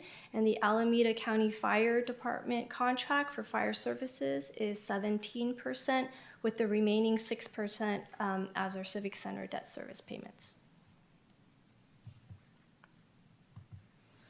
This is the pie chart for fiscal year 2026. As you can see, the proportions remain similar because we do not have any significant adjustments that are expected in the revenues between the 2 years.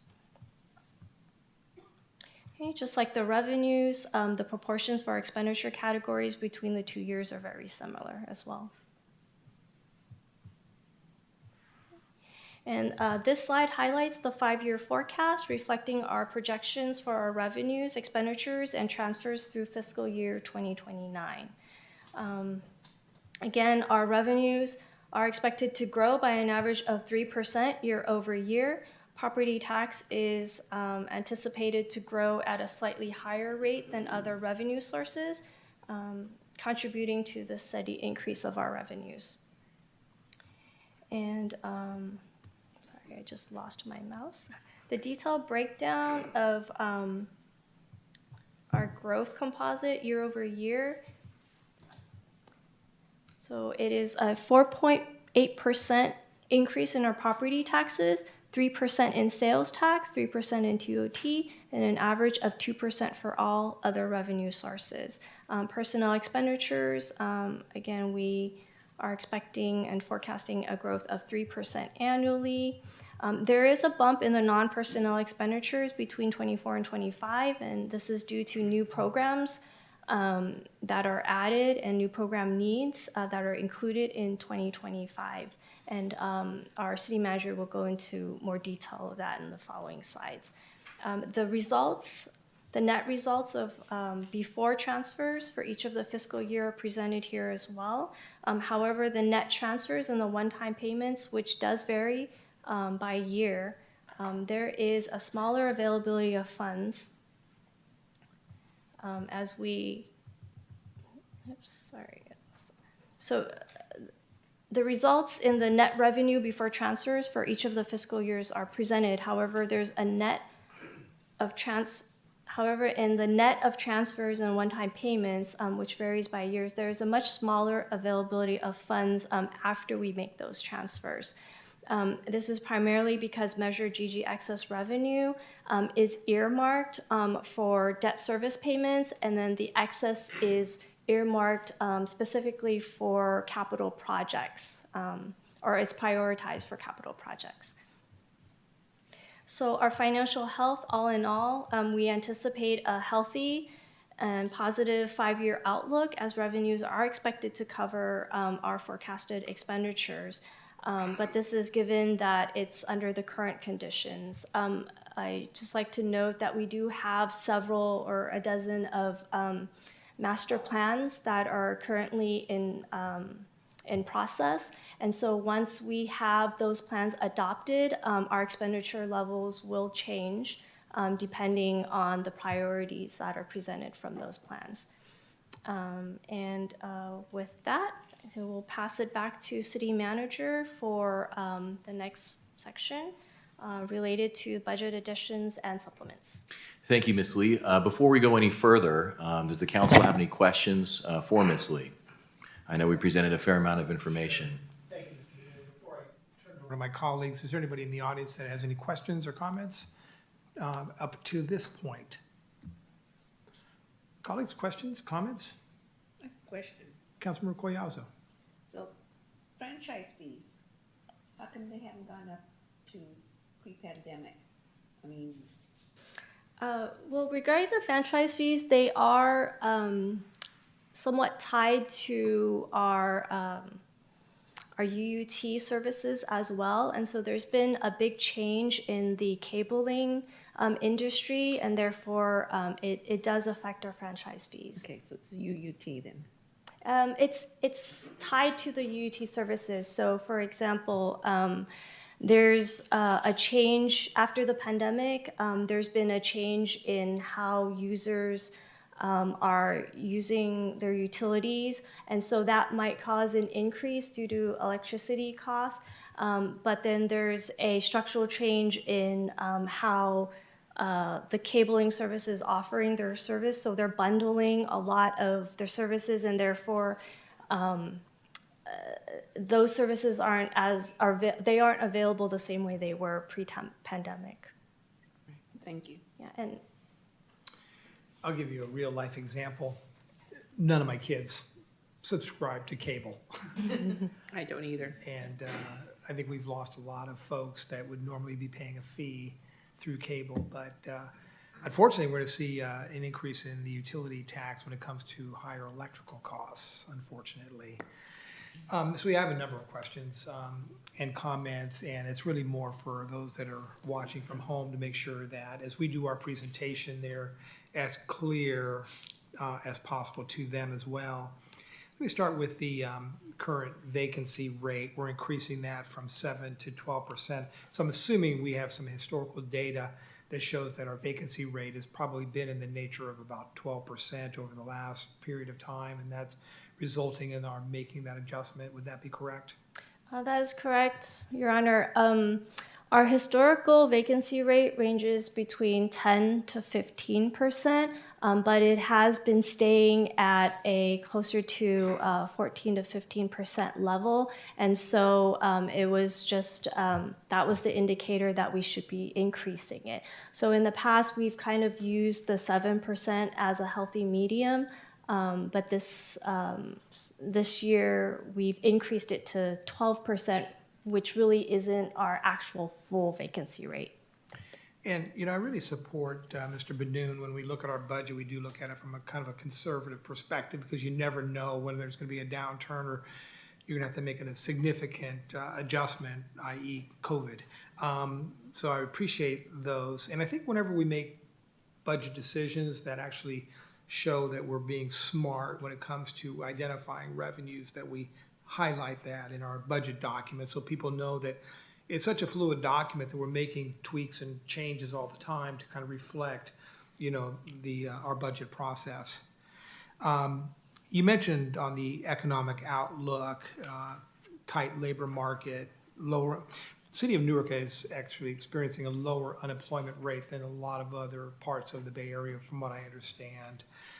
My concern with the labor market is that we've seen a significant increase in the minimum wage for services to our community, hotel workers, restaurant workers, things of that nature. I'm not going to make a statement as to whether that's deserving or not, because I think it's very deserving.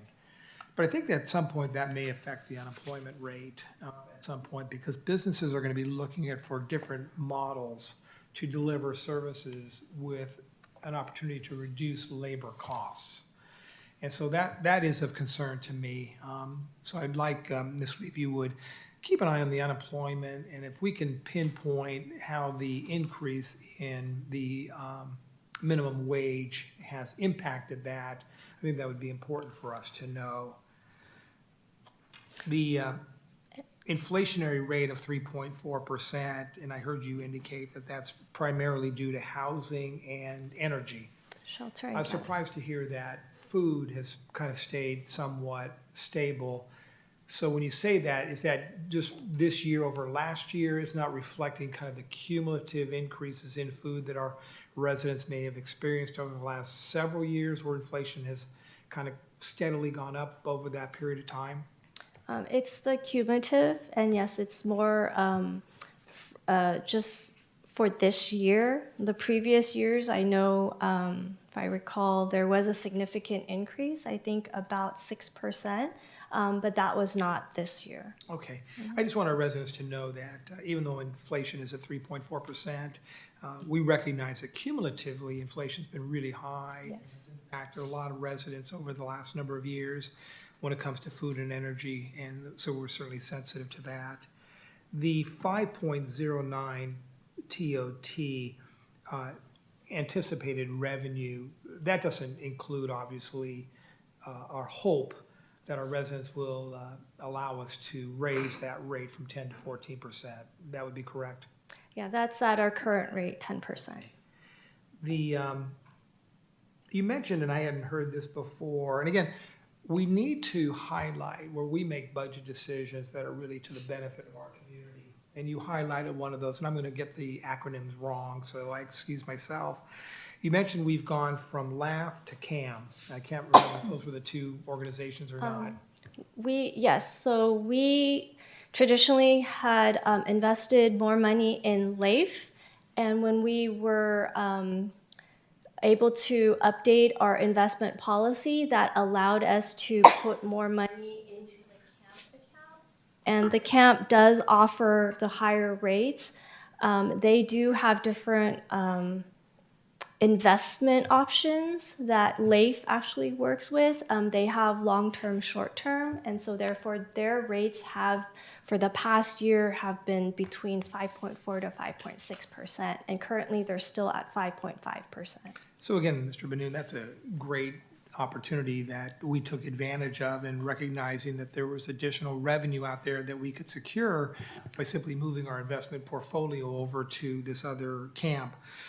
Somewhere in the budget document, I'm hoping that you're making reflection in terms of the additional revenue that we are receiving or may receive as a result of really good budget decisions moving forward, because oftentimes those good decisions we make today kind of get lost, you know, when you're talking about $84 million budget. But it's those smart decisions that just give us that latitude to make other decisions down the road.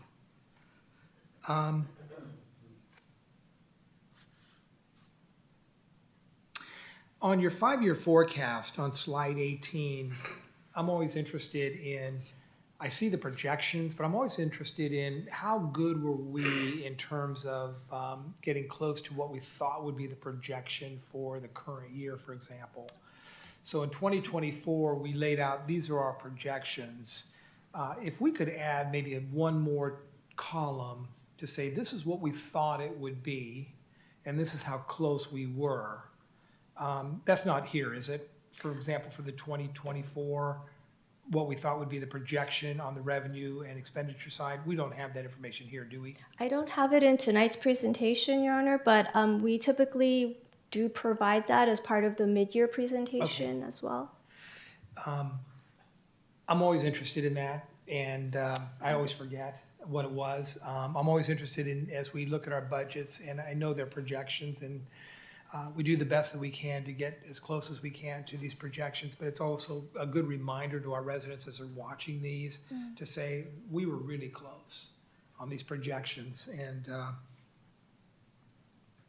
Okay, thank you for that suggestion. I will include that in the future presentations. And you mentioned the excess, my last comment, the excess GG funds, which we're really happy to have, by the way. You mentioned that those funds go into kind of our capital project funds. Is that what I understood? No, so Measure GG is a general tax, and so it is at the discretion of the council. But we have mentioned that we would prioritize capital projects with the Measure GG funding. Thank you. Those are my comments. Thank you. Mr. Benoon? All right, just to underscore the mayor's comment earlier about the investment income, I'd just like to thank our finance staff for their diligent effort. Due to their work, we were able to realize an additional multi-million-dollar revenue stream as a result of this effort and switching over to CAMP. So I thank you and your team for your efforts in that regard. As for the next part of the presentation, we're going to walk through some budget supplements. These are additions to the existing budget. And when I say the term existing budget, I'm referencing the 2024 amended budget. So we use that as the baseline, and then we show the deviations from that, basically the additions here on the screen. We're going to go department by department and show what are the quote-unquote kind of new things, for lack of a better term. We're going to start off with the city manager's office, which does include the emergency management services. As you can see right there from the beginning, we do have an election coming up in the next fiscal year, and the estimated cost of that election is $174,000. Staff had recommended earlier that we proceed with a branding consultant, get a better sense of our brand and who we are as a community in the city. We want to make sure that we are able to consistently message throughout all channels to our community, and we think that this would help us in that regard. And so we're requesting authorization for $160,000 to engage with a branding consultant. Homelessness response, we do have an active internal homelessness committee. We're in the process of developing some policies and procedures. We like to hire a consultant to build off of the county's homelessness response plan and walk that through the community, solicit their input, and present that to the council in fiscal year 2025. Staff feels there is a need for grant writing services. We would recommend adding in $35,000 for the first fiscal year so that we can hire part-time consultants to assist us with grants. We've celebrated quite a number of grants that the city has received over the past few years, and we certainly want to build off of that. In fiscal year 2026, staff is looking to conduct another community survey. We thought that the results we received from the previous survey, which were just presented to the council a month ago, something like that, we thought that was very helpful and very informative, and we'd like to continue with that process every 2 years, continue looking at benchmarks, both state and national. But now that we do have our first official survey, we'd like to continue to build off that and track our progress every 2 years, and the estimated cost of that is around $30,000. And then proud to announce that our emergency preparation manager, Mr. Richard Martinez, he spent a lot of time working with CERT. They like to increase their CERT budget by approximately $94,000. This would include all kinds of marketing materials, training materials, emergency operations center documentation, swag for community events, safety supplies, and also there is a need to update the EOC office equipment and office supplies. Those are a bit in need of refresh, so that's included in the $94,000. So that's the city manager's office budget. Next one we have is the police department.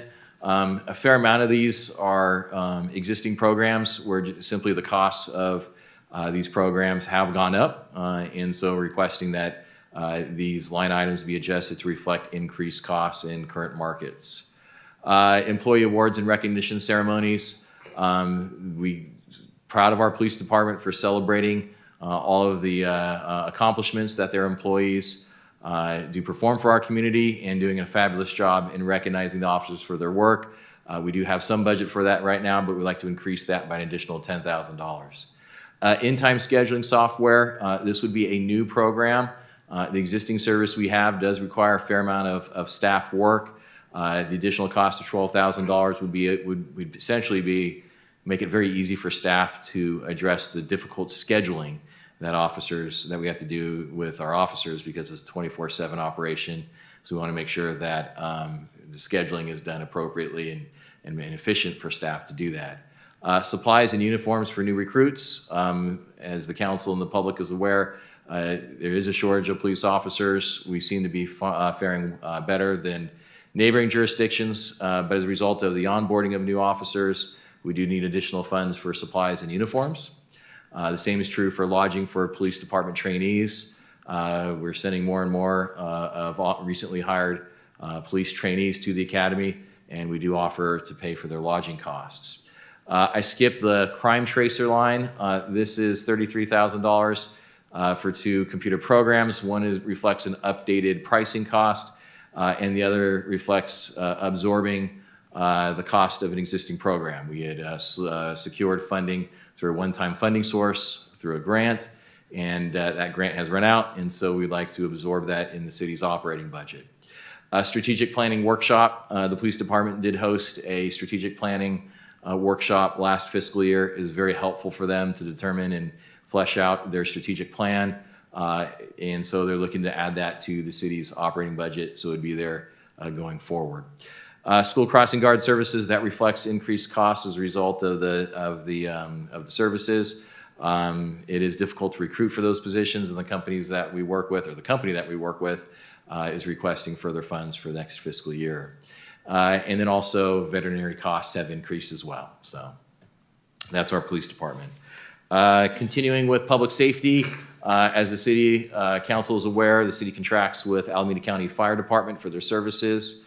They negotiated new MOUs with their various labor partners, and the cost of those memorandums of understanding is outlined there on the screen. And that's the vast majority of the budget line item requests for additions for the fire department services. Next department is Community Development Department. And you'll see this is a little bit of a common theme, increase in supplies, travel, and training. As a result of getting out of the pandemic, we see staff returning more to in-person conferences.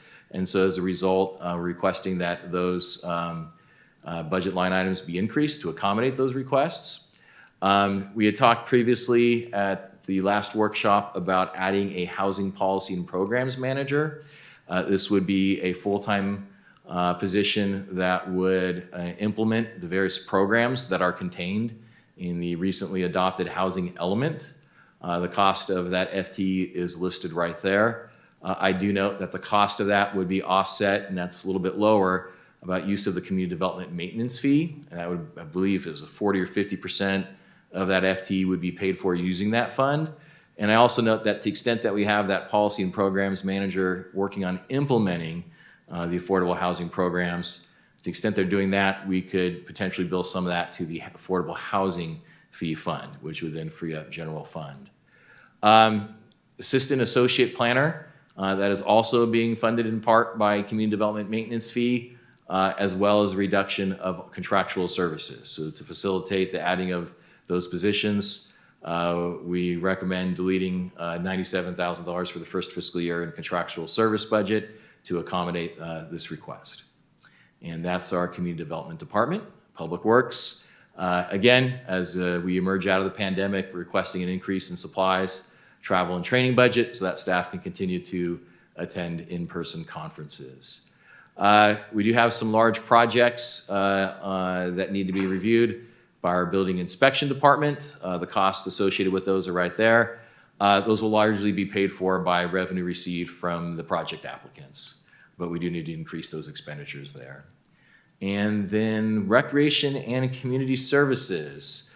Staff is recommending $25,000 for soft costs associated with the opening of the resource center. We do need to provide some equipment, supplies, office equipment, furniture, those types of things. And that's that first line right there. To supervise the new programs, including the human services side, facilitate homelessness, manage the resource center. We're requesting the addition of a recreation and community services supervisor. The cost is listed right there. Considering that this person would be spending a fair amount of her or his time working on public art, we would offset that cost using the public art impact fee. And so the net cost would be $153,000 for that department. And this is the summary slide showing all the recommended budget additions. I'd be happy to pause at this point in time and answer any questions that the council may have on the slides that were just presented. Is there anybody in the audience that has questions or comments up to this point? Colleagues, questions, comments? Councilmember Jorgens. Quick comment, I'm really excited to see the Housing Policy and Programs Manager listed there. I think that's gonna be a huge positive impact for our communities as we start to implement some of these programs. It's, getting them off the paper into the community is gonna be, it's important how we do that. So I'm really glad to see that, that's the person that we're gonna be able to hire. Thank you, Councilmember. Others? Just two quick questions, Mr. Benoon. The on-call inspection services, you mentioned that those will probably be paid for by the developers. But we don't reflect that here in terms of the offsetting revenue that we would receive to offset the expense. We discussed that a fair amount this afternoon. We elected not to show any subtraction there because we will have to make that determination once those project applications come in and we do the analysis. It may or may not be a dollar for dollar discount, but we're anticipating a considerable addition of revenue to offset those costs. And I support all these additions, but I would ask that when the budget comes back to us next year, when we have these additions where we anticipate revenue from some of these new additions or supplements that we've created, that we make reference to that in the budget document so that we know as we review the budget that those were monies well spent. I would appreciate that. The two new employees, and Councilmember Jorgens mentioned them, one was the housing and the other is the planner. The corresponding reduction in contractual services is a thought process there that those two employees will basically be able to provide the same services that we're currently contracting for? That's largely for the assistant planner. Okay. That's correct. Okay, thank you. All right. If I could just return to Councilmember Jorgens' comment earlier about the housing programs manager, I'd just like to thank the council for approving those specifications. That was on the consent calendar this evening. We can go ahead and start the recruiting process once Human Resources Department is ready, because likely we wouldn't be able to have this person start July 1 anyways. So thank you for approving that position earlier this evening, and we look forward to proceeding with recruitment on that position. So thank you. As I said earlier, this is the total cost of the recommended additions, and that's contained in the draft budget book that was attached to the council staff report, item F3 for this evening. Before we go any further, actually the next area is mayor and council member salaries review. So at this point, we're gonna go ahead and discuss if there is any preference for the council or any direction on increasing council member salaries to take effect in this budget cycle. Before we do that, I'm just going to briefly provide an overview of some of the state rules regarding, and municipal code rules regarding mayor and city council member salaries. There's currently a provision in the city's municipal code that requires staff to present to the council every 2 years when we adopt our budget, the consumer price index and any city staff adjustments that occurred within the past 2 years. Consumer price index is relatively straightforward. City staff adjustments means any increases in pay to city staff within the past 2 years, that be considered as part, or that information be presented to the council so that the council is fully aware of the ongoing increased costs to basically live here in this community. One basic rule that I'd like to point out is that we are limited by California law as to how much monies can be granted, approved by the council to pay council members in the future. And that maximum limitation is 5% per calendar year. It does compound. The council did not take any increase within the past year, so the maximum per state law would be 10%, because, it's been 2 years since the council has received any pay increase.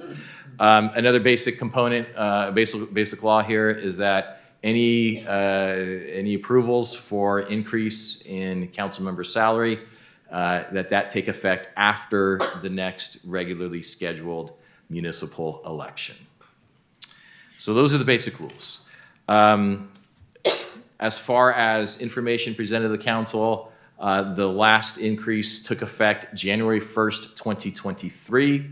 So therefore, per state law, the most that the council would be able to approve for future increase would be 10%.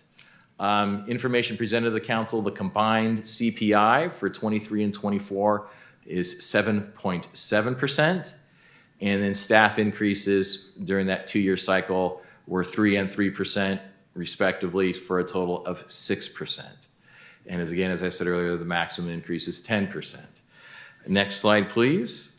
Staff did take the opportunity or liberty to present to the council some permutations. The first column there is the current salary for the mayor and council members. That's listed right there. Second column is a 6% pay increase, and the third column is a 10% increase. As you can see there at the bottom, this would result in increased cost to the city of 6% pay increase of $12,000 and then approximately $20,000 for a 10% increase.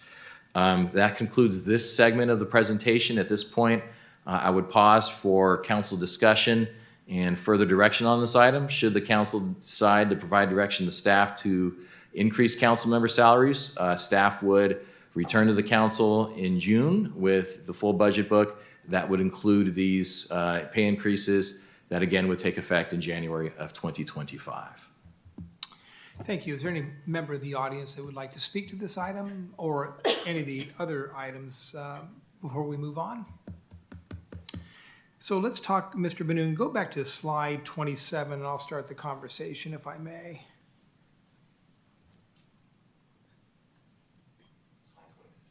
I'm sorry, yeah, the one before that one, yeah. It does indicate that we took a 10% increase previously, yes, Mr. Benoon? That's correct, yes. And certainly correct me if I'm wrong on any statements that I made. The previous pay raise the council gave themselves was back in 2008, if I recall correctly. I'd have to pull my records. Sorry. Go ahead. I have city council adjustments since 2008 is equal to 20% total. So we took the pay raise, but the one previous to that would have been in 2008. I believe it might have been 2018. There was a 10% adjustment, if memory serves me correctly.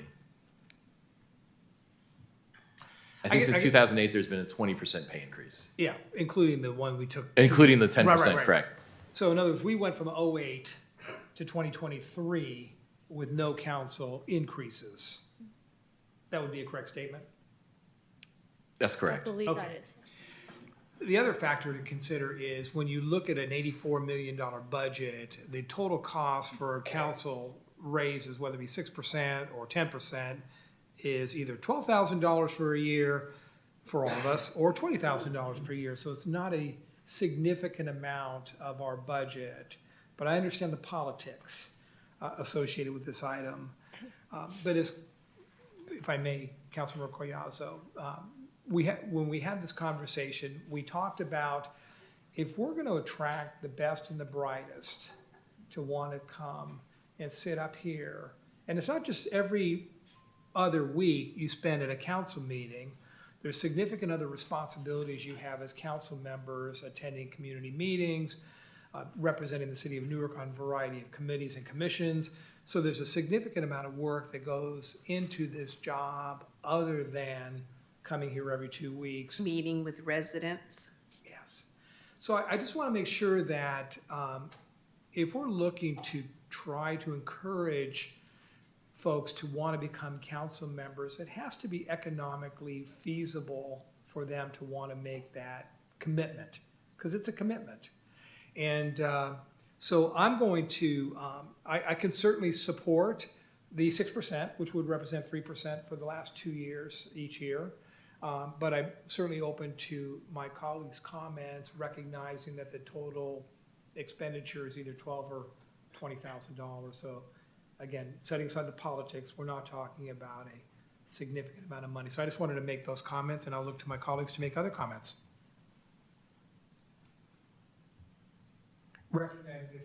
Recognizing it's an election year. Well, I'm not running for reelection. So I say 10% for my colleagues that are going to be left behind sitting on the council. Yeah, I'm not going to be here. Councilmember Jorgens? I think we also want to make sure that, I agree with what you said. I think we also want to make sure that we're, attracting the best and brightest in terms of our city staff as well. And I think as a matter of practice, kind of matching what our raises to what staff adjustments is closer to that 6% level, to me makes more sense. Although, I do understand the history that, there was a long time of, without raises. And, we want to make sure that, we're not preventing people from running based on, for financial reasons. How are we compared to other cities?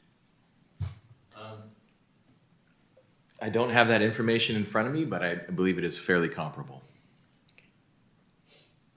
Would we be comparable if we took the 10%? I believe you'd still be within the appropriate range.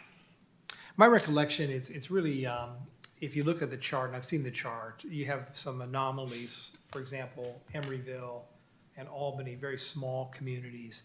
But then you have cities like Oakland and Berkeley, very large communities. So you see a substantial differentiation between some of the real small cities and some of the real big cities. And I'll certainly stand corrected. I think with certainly 10%, we'd be still, in my opinion, significantly below that of the city of Fremont. Would that be a correct statement? I don't have that table in front of me. I can look it up. And I don't know, maybe the city attorney might know where we would rate in terms of comparison to Union City. Any idea, city attorney? Hate to put you on the spot. Just I think it's very close, as the city manager said. with the 6, the 10, or 1 minute, I can look it up. I think your comment earlier, Mayor, is fairly spot on. When you look at council members and mayors' compensation, it's certainly not as scientific as we use, not as a scientific process as we use for staff compensation. With staff compensation, it's a fairly straightforward process. With cities, they come in various sizes, and the duties of council members range from city to city. The percentages of difference between cities may seem like a lot if you look at it on paper, but in reality, they're nominal amounts of dollars. As the mayor pointed out earlier, a $12,000 increase is a $12,000 impact to the city's general fund liability for 6% and $20,000 for 10%. If this is information that is helpful for this determination, we'd be happy to come back at a future council meeting before we adopt the budget book and make a determination at that time. We'd be happy to provide that table to the council. No comment. okay.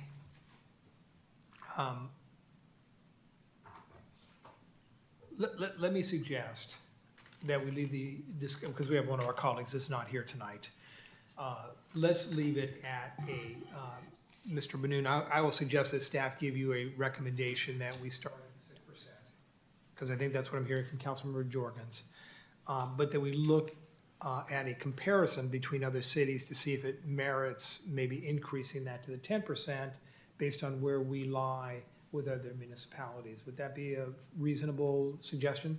Thank you, Mary. I'd be comfortable with that once we see that information. Councilmember Cuellar, would that About if we go 8%? That sounds reasonable. Okay, so that would be our direction. We'll start at the 6%.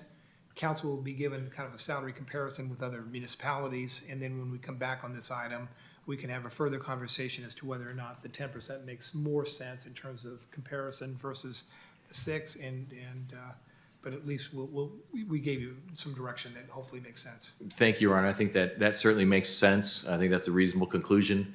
For the purposes of preparing the budget for adoption by the council at a public hearing next month, we will include a 6% pay increase to take effect in January, and we'd be happy to follow up with the council in the coming months with more information and analysis as to comparable cities and what that information looks like.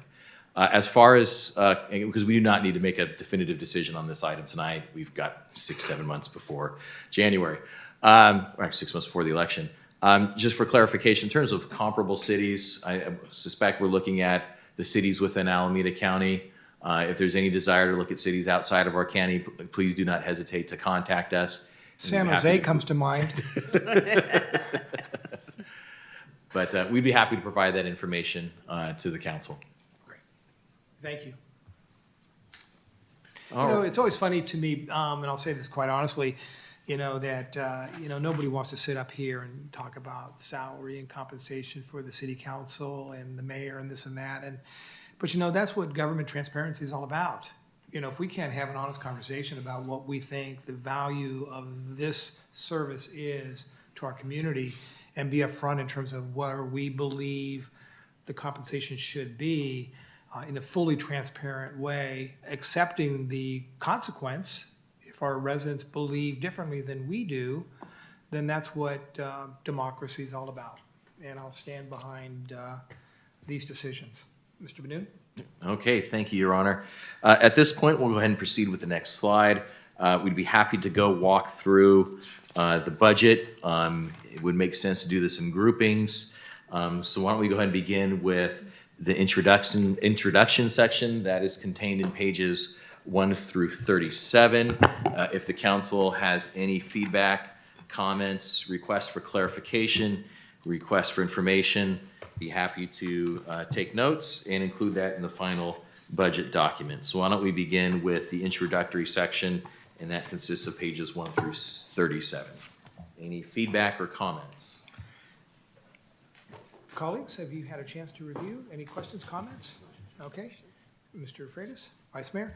All I would say is I did provide comments, and I want to thank you, Mr. Benoon, and the Finance Director for being really responsive to my questions and comments. I didn't give you a lot of time to do this, and I appreciate your efforts, and just simply would ask that any questions, comments, suggestions that I made, they somehow be incorporated into the final document. That's all. I'll leave it at that.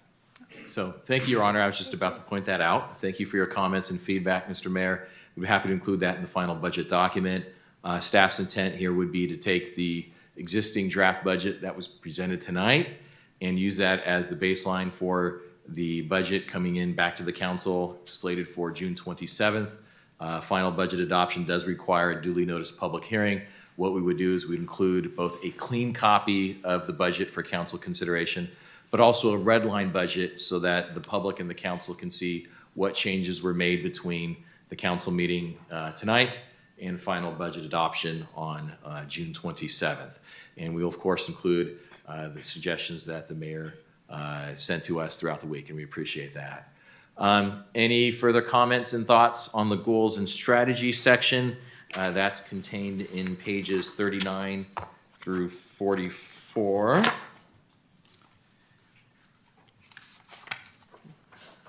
Okay. The economic and financial forecast. Thank you to our community development department and economic development team for spending a considerable amount of time on that. A lot of fun and exciting projects and a lot of economic activity slated to take place in our community in the next 2 years. Very exciting news.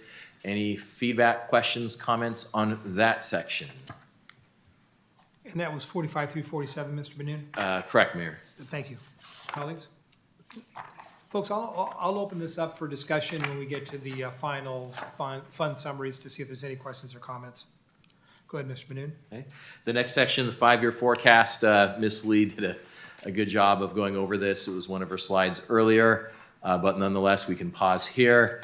But we also do have the development forecast coming up, 61 through 72. Any the questions? The only question I had on the development review, Mr. Benoon, is on page 62. We talk about commercial office space square footage. Do we know the percentage of space vacancy in the city of Newark as it relates to commercial and office space? And I don't need that answer today. Okay, we'd be happy to provide that. That's always a moving item, but we'd be happy to provide the information known to us at this time. Okay. Anything else with respect to the development forecast?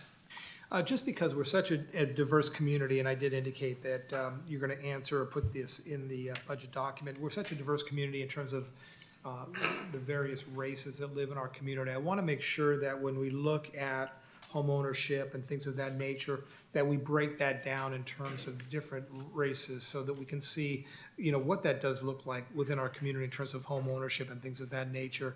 And I believe staff had indicated to me that that's some information that they should be able to gather. So I appreciate that. We'd be happy to provide that. And the last one is the fund summaries. Any questions or comments with respect to that section?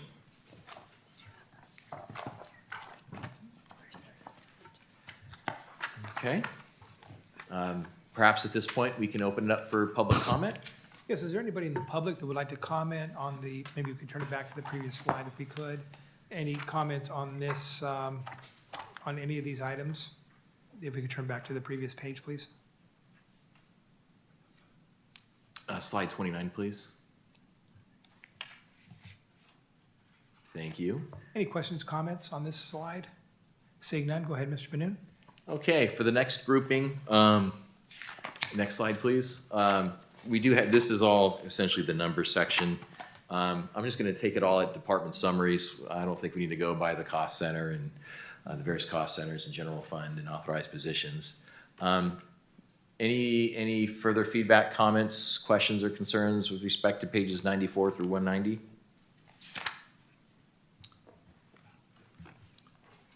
Okay. Ms. Lee has an analysis on citywide debt overview that's contained in pages 191 through 192. Any information or any requests for information or clarification or concerns? Okay. As the mayor pointed out earlier, the capital improvement plan, that item is not going to be considered by the council this evening. That item will be placed on the June 13th meeting, and the council will receive a presentation of the draft CIP plan, and be happy to include feedback at that council meeting on June 13th. And then the glossary. This is something we added, I think it was the last budget cycle we added it. Any questions, comments, or concerns with respect to the glossary? Why is it always in the back? We did add a couple of new terms this year. Thank you, Ms. Lee.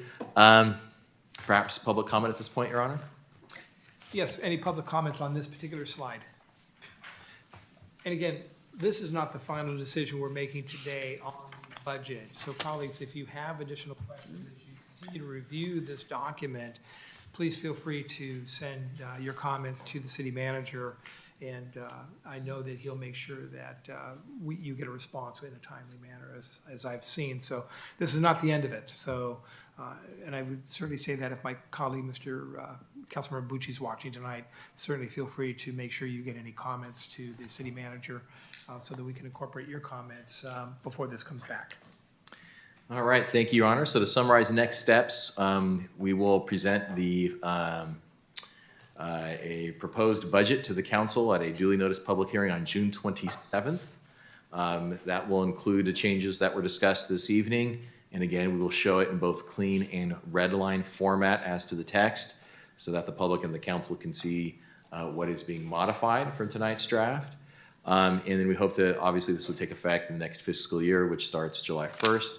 I do note that we have a capital improvement plan work session on June 13th. That will take place during the regular city council meeting. Staff will present to the council a draft and proposed capital improvement plan. And we do plan on taking that to the Planning Commission for conformance with the city's general plan on June 11th. So we'll have more budget information on June 13th for the CIP, and hopefully budget adoption on June 27th. That concludes our staff report this evening. Again, I thank our finance department for their considerable amount of work and effort the past few months developing this budget, and also the council as well for your leadership, sound financial and conservative management, as well as taking the time to review this budget binder, which was a considerable amount of information. So thank you. That concludes staff report this evening, Your Honor. I also want to extend, on behalf of my colleagues, great thanks to the finance director and your finance team for pulling together an outstanding document and keeping us on a path of positive revenues over our expenditures. Having worked in government, as a number of us have, some of us recall that the budget was something you kind of looked at periodically, maybe once a year, twice a year.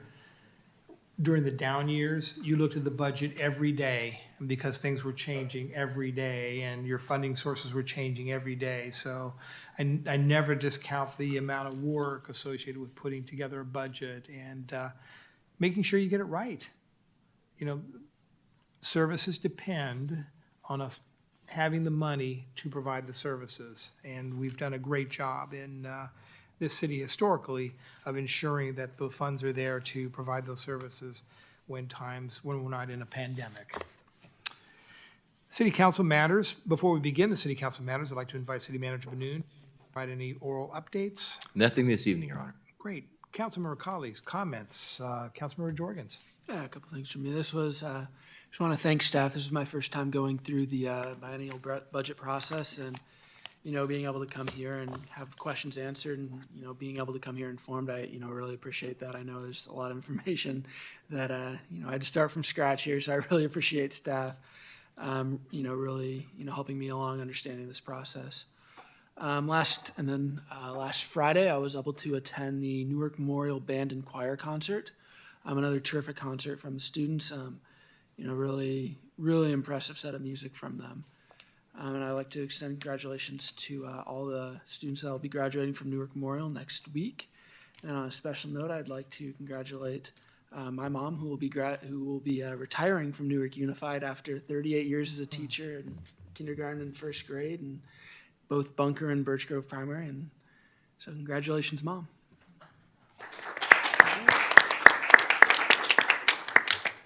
She will make one outstanding Rotarian. I just want to let you know that there's some great opportunities there. Yeah, you can't even convince me to join the Rotary, so I'm not sure what your strategy is going to be there. Councilmember Collazo. Thank you, Your Honor. Well, I have a few things for staff. A few meetings back, we had a gentleman that came in and asked about the T-stop that is at Lake Boulevard and Chapman, how you're not allowed to go straight and you have to make a right turn. Has staff looked into that? I'd like to have staff look into that. I haven't received an update, but I'm happy to look into it. Okay, because if I pick up my grandson and then I want to drive home, I have to make a right, then go over to Ramsgate, make that little turn, and then go back onto Edgewater. Mm-hmm. It's a inconvenience. So, and I understand where he was coming from. The other little thing is on Dairy Avenue, where Dairy Avenue meets Newark Boulevard. Yes. Okay. Salvation Army is on one side. People are coming up this way on the other side, and they make a U-turn there where there's no U-turn allowed. So we need a sign that says no U-turn. They should go up to the next intersection where Fair Avenue is, make their U-turn there, because that's right behind Bank of America before you get to Newark Boulevard, and make the U-turn there. A lot of close calls. The other thing I know I've mentioned is people coming out of the parking lot there where Hacienda Market is and the cross-training thing. They come out and they think that there's 2 lanes going towards Newark Boulevard. And I'm telling you, They get in the wrong lane. they get in the wrong lane. So people turning in onto Dairy Avenue can't turn, and the person going to the left on from Dairy onto Newark can't go, and they're sitting there, and we're looking at them and thinking, "What are you doing?" We need just an arrow pointing this direction so that they can know which way they're supposed to go. And I want to congratulate my grandson. He's graduating from Newark Memorial and with honors. So I'm very proud of him. Jordan, proud of you, my boy. And thank you to all that served for our country. It's Memorial Weekend. And, you know, we're going to be celebrating. We're going to be barbecuing, having all kinds of fun.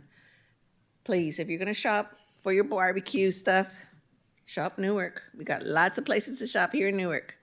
Have a safe Memorial weekend. And I think that might be it for right now. I know if there's a traffic engineer opportunity opening in the near future, I think Councilmember Collazo might be looking for a new line of work. Hey, gotta keep my residents safe. Exactly. Vice Mayor Freitas. Thank you, Your Honor. Last week, I had the pleasure to attend the groundbreaking celebration for the Timber Senior Housing. It was a wonderful ceremony. But one thing I'd like to acknowledge, and it's to congratulate our building department, because the CEO, Ms. Linda Mandolini, President and CEO of the Eden Housing, they have been waiting 1,155 days for the Eden project to be approved in the city and county of San Francisco. 1,155 days. So if you add that, it's about 3+ years. And Ms. Mandolini mentioned the city of Newark to approve the project was about 3 months in and out. So kudos to the building department, city officials of Newark. Thank you. 1,155 days was mentioned. So thank you, Your Honor. My pleasure. I share my Councilmember Collazo's comments regarding our veterans, those that have served and those that have passed. They make the ultimate sacrifice to protect this country. So those of you that have served in the service, have family members that have served in the service, or have lost family members in the service, please know that we're extremely grateful for your service and their service. Colleagues, I'd like to ask that we adjourn this meeting tonight in the memory of Thomas Handley. Many of you knew Tom Handley. It's great sadness that I share the news that Union Sanitary District Director Tom Handley passed away peacefully on May 16, 2024, surrounded by his family. Director Handley served the customers of Union Sanitary District for 24 years with distinction and dedication. Tom first served as a USD director for 7 years, beginning in 1995, before a job transfer took him out of state in 2002. He was appointed in 2007 to fill a retiring director's seat, then ran uncontested in 2008 and served consecutive terms until his passing. We had a meeting last night, and Tom was going to be there as a representative of USD, and unfortunately, he was not able to be there because of his passing. Most recently, he served on the board's Audit, Budget, and Finance and Investment Portfolio Ad Hoc Committee. Tom was also served as the district representative to the Southern Alameda County Geographic Information Authority and was instrumental in negotiating the most recent East Bay Discharge Authority, JPA. As a USD director, Tom modeled being a good fiscal steward with ratepayers' interests in mind. He prioritized USD's delivery of service in a cost-effective manner while ensuring the district met all the environmental regulations and focused on maintenance of USD's infrastructure as key to protecting the environment while being fiscally conservative. Tom recognized the need to balance business interests while meeting environmental standards, encouraging collaboration with business customers to develop mutually agreeable and cost-effective guidelines and timeframes. During Tom's tenure, he provided guidance and direction through major district initiatives and upgrades to USD's Union City Treatment Plant. The latest program benefiting from his support is the District East and Site Upgrade Program, ETSU, the largest capital improvement program in USD's 106-year history. Tom's many years of leadership have been integral to important programs that will serve the district's customers now and for decades to come. So we will be adjourning the meeting in memory of Tom Handley. This meeting is adjourned.